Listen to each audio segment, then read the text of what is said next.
Sir ಅಂದರೆ ಜೊತೆಗೆ ಈ ಒಂದು ನೀವು ನೋಡೋಂಗೆ ತುಂಬ ಹೈ ಪ್ರೊಫೈಲ್ ಕೇಸು, ತುಂಬ ಸೆನ್ಸಿಟಿವ್ ಕೇಸು. ಈ ಒಂದು ಕೊಲೆಯಲ್ಲಿ ಒಬ್ಬ ಸ್ಟಾರ್ ನಟ ಸೇರಿದಂತೆ ಒಟ್ಟು 17 ಜನ ಇದ್ದಾರೆ. ಬಟ್ ಈ ಒಂದು ಕೇಸು ಅಷ್ಟು ಸುಲಭವಾಗಿ ಕೊನೆಯ ತೀರ್ಪು ಬರೋದಕ್ಕೆ ಎಷ್ಟು ವರ್ಷಗಳು ಆಗ್ಬೋದು ಅಂತ? ಸರ್ ನೋಡಿ, ನೀವು ಹೇಳ್ತಿದ್ದೀರಿ ನನಗೆ ನ್ಯಾಯಾಲಯದ ಮುಂದೆ ಎಲ್ಲರೂ ಹಾಜರಾಗಬೇಕಾ, ಯಾಕೆ ಹಾಜರಾಗಲ್ಲ ಅಂತ.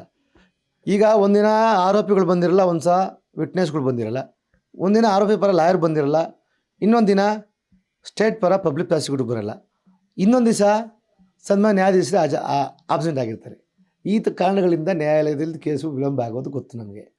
ಅದಲ್ಲದೆ ಬೇಕು ಅಂತ ವಿಳಂಬ ಮಾಡಿದ್ರೆ ಪ್ರತಿಯೊಂದು ನ್ಯಾಯಾಲಯದ ಒಂದು ಕೇಸ್ನ ನಡೆಸೋದನ್ನ ಎಲ್ಲ ಮಾನ್ಯ ಹೈಕೋರ್ಟು ಟ್ರ್ಯಾಕ್ ಮಾಡ್ತಾ ಇರ್ತದೆ.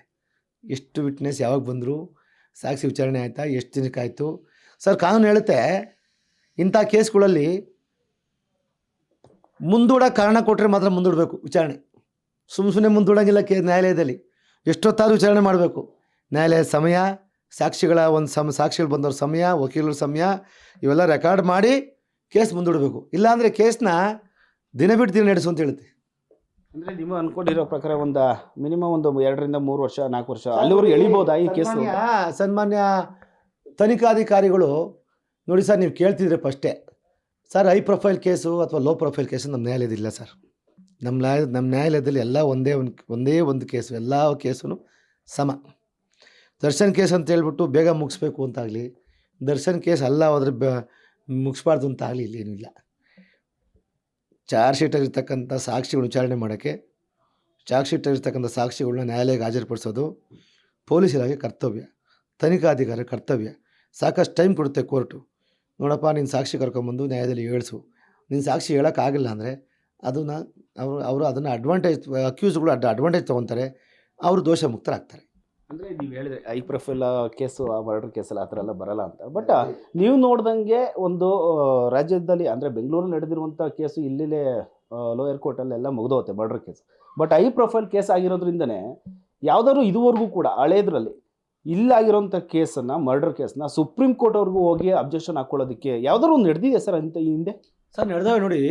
ಈಗ ಸರ್ಕಾರ ಏನು ಮಾಡುತ್ತೆ, ಇಲ್ಲಿನ ಕೋರ್ಟು ಸರ್ಕಾರದ ಸಾಕ್ಷಿಗಳನ್ನ ಪರಿಗಣಿಸ್ತಿರೋ ಒಂದು ವೇಳೆ ಅಕ್ವಿಟಲ್ ಆಗಿದರೆ ಟೆಕ್ನಿಕಲ್ ಗ್ರೌಂಡಿಂದ ಅಥವಾ ಸಾಕ್ಷಿಗಳ ಕೊರತೆಯಿಂದ. ನಮ್ಮಲ್ಲಿ ನೋಡಿ ಸರ್, ಬಚಾವಬೇಕಾದ್ರೆ ಒಂದು ಟೆಕ್ನಿಕಲ್ಲು ಗ್ರೌಂಡಿಂದ ಅವನು ಬಚಾವಾಗಬೇಕು.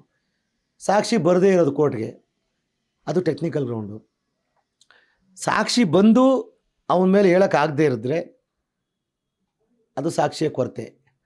ಇವೆಲ್ಲ ಒಂದು ಅವಕಾಶಗಳಿಂದ ಇವನ್ನ ಅಕ್ಯೂಸ್ ಅಡ್ವಾಂಟೇಜ್ ತೊಗೊಂಡ್ರೆ ಅಕ್ಯೂಸ್ ಗೆದ್ದು ಬಿಡ್ತಾರೆ. ಇಲ್ಲ ಟೆಕ್ನಿಕಲ್ ಗ್ರೌಂಡಾಗಿ ಸಾಕ್ಷಿ ತನಿಖಾಧಿಕಾರಿಗಳ ಮುಂದೆ ಹಾಜರಾದ ಸಾಕ್ಷಿ ನ್ಯಾಯಾಧೀಶರ ಮುಂದೆ ಹಾಜರಾಗಬೇಕು. ಬರೀ ತನಿಖಾಧಿಕಾರಿ ಮುಂದೆ ಆಗಿಬಿಟ್ರೆ ಆಗೋದಿಲ್ಲ.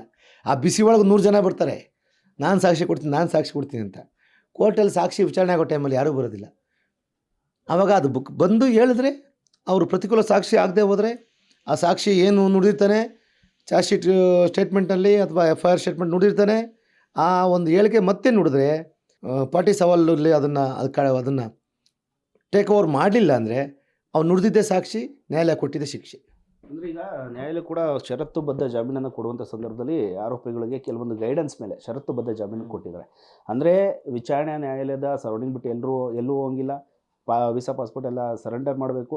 ಈಗ ದರ್ಶನರು ಕೂಡ 2 ವಾರಗಳ ಕಾಲ ಒಂದು ಪರ್ಮಿಷನ್ನ ಅವರ ಪರ ವಕೀಲರು ಕೂಡ ತೆಗೆದುಕೊಂಡಿದ್ರು. ಅಂದರೆ ಮೈಸೂರಿಗೆ ಹೋಗಬೇಕು, ನಾನು ಸಾಕು ಪ್ರಾಣಿಗಳನ್ನು ನೋಡಬೇಕು, ಜೊತೆಗೆ ನನ್ನ ತಾಯಿಗೂ ಕೂಡ ಹುಷಾರಿಲ್ಲ ಅಂಥೇಳಿ ಒಂದು ರೀಸನನ್ನು ಕೊಟ್ಟು 2 ವಾರ ಆರಾಮಾಗಿ ಇದ್ದರು. ಬಟ್ ನೆಕ್ಸ್ಟು ಕೂಡ ಯಾಕಂದರೆ ಫಿಲಮ್ ಸ್ಟಾರ್ಟ್ ಆಗ್ತಾ ಇದೆ ದರ್ಶನ್ ಅವ್ರದ್ದು. ಅಂದರೆ ಹಳೆ ಫಿಲಮ್ಮು ಮತ್ತೆ ಕಂಟಿನ್ಯೂ ಆಗಬೇಕು, ಅವರು ಫಾರಿನ್ಗೆ ಹೋಗ್ಬೇಕಾಗುತ್ತೆ ಶೂಟ್ಗೆ, ಅಲ್ಲಿಗೆಲ್ಲ ಹೋಗ್ಬೇಕಂದ್ರೆ ಆ ಗ್ರೌಂಡ್ಸ್ ಮೇಲೆ ಪರ್ಮಿಷನ್ ಈಸಿಯಾಗಿ ಸಿಗುತ್ತಾ? ಕೆಳಹಂತದ ನ್ಯಾಯಾಲಯ ಬೇಲೆ ವಜಾ ಮಾಡಿತ್ತು, ಯಾವ ಗ್ರೌಂಡು ನಾವು ಕೊಟ್ಟಿರಲಿಲ್ಲ. ಆನರಬಲ್ ಹೈಕೋರ್ಟ್ ಏನು ಮಾಡ್ತು, ಕಂಡೀಷನ್ಸ್ ಹಾಕಿ ಬೇಲ್ ಕೊಟ್ಟಿದೆ. ಅದೇನೋ ದರ್ಶನ್ಗೆ ಸ್ಯಾಟಿಸ್ಫೈ ಆಗಿಲ್ಲ ಅಂದರೆ, ಆತನ ಕಾರ್ಯಚಟುವಟಿಕೆ ತೊಂದರೆ ಆಗೋದಾದರೆ ಆತ ಸುಪ್ರೀಂ ಕೋರ್ಟ್ ಹೋಗಿ ಕಂಡೀಷನ್ ಚಾಲೆಂಜ್ ಮಾಡ್ಬೋದು, ಇಲ್ಲ ಅದೇ ಕೋರ್ಟ್ ಮುಂದೆ ಕಂಡೀಷನ್ ರಿಲ್ಯಾಕ್ಸೇಷನ್ ಕೇಳ್ಕೊಬೋದು. ಇದು ಕಾನೂನು. Condition relaxation of conditions. ಈಗ ನ್ಯಾಯಾಲಯ ಹೇಳ್ತೀನಿ, ನೀನು ಯಾವುದೇ ಕಾರಣಕ್ಕೆ ಬೆಂಗಳೂರು ಬಿಟ್ಟು ಹೋಗೋದಿಲ್ಲ, ಬೆಂಗಳೂರಾಗಿರೋದು, ಅದೊಂಥರ ಮಾನವ ಹಕ್ಕುಗಳು ಉಲ್ಲಂಘನೆ ಆಗುತ್ತೆ. ಹಂಗಂತ ನೀನು ಓಡೋಗ್ಬಿಟ್ರೆ ಬೇರೆ ಕಂಟ್ರಿಗೆ ಕಾನೂನು ಉಲ್ಲಂಘನೆ ಆಗುತ್ತೆ, ನ್ಯಾಯಾಧೀಶ ಆದೇಶ ಉಲ್ಲಂಘನೆ ಆಗುತ್ತೆ. ಇವೆಲ್ಲ ನೋಡಿ ಏನಾಗುತ್ತೆ, ಸಂದರ್ಭವಾಗಿ ಕಾನೂನಲ್ಲಿ ಅವಕಾಶ ಇದೆ. ಆ ಕಾನೂನಿನಿಂದ ಯಾರ್ದು ಮಾನವನ ಒಂದು ಏನಂತಾರೆ ಅದಕ್ಕೆ ಹಕ್ಕು ಉಲ್ಲಂಘನೆ ಆಗಿದ್ದರೆ ಅದನ್ನು ಅವರು ಸುಪ್ರೀಂ ಕೋರ್ಟ್ಗೆ ಹೋಗಿ ಚಾಲೆಂಜ್ ಮಾಡಬೇಕು ಕಂಡೀಷನ್ಸ್ನ. ಇಲ್ಲ ಅದೇ ಕೋರ್ಟ್ ಮುಂದೆ ರಿಲ್ಯಾಕ್ಸೇಷನ್ ಆಫ್ ಕಂಡೀಷನ್ ಅಪ್ಲಿಕೇಶನ್ ಹಾಕ್ಕೊಂಡ್ರೆ ರಿಲ್ಯಾಕ್ಸೇಷನ್ ಆಗುತ್ತೆ.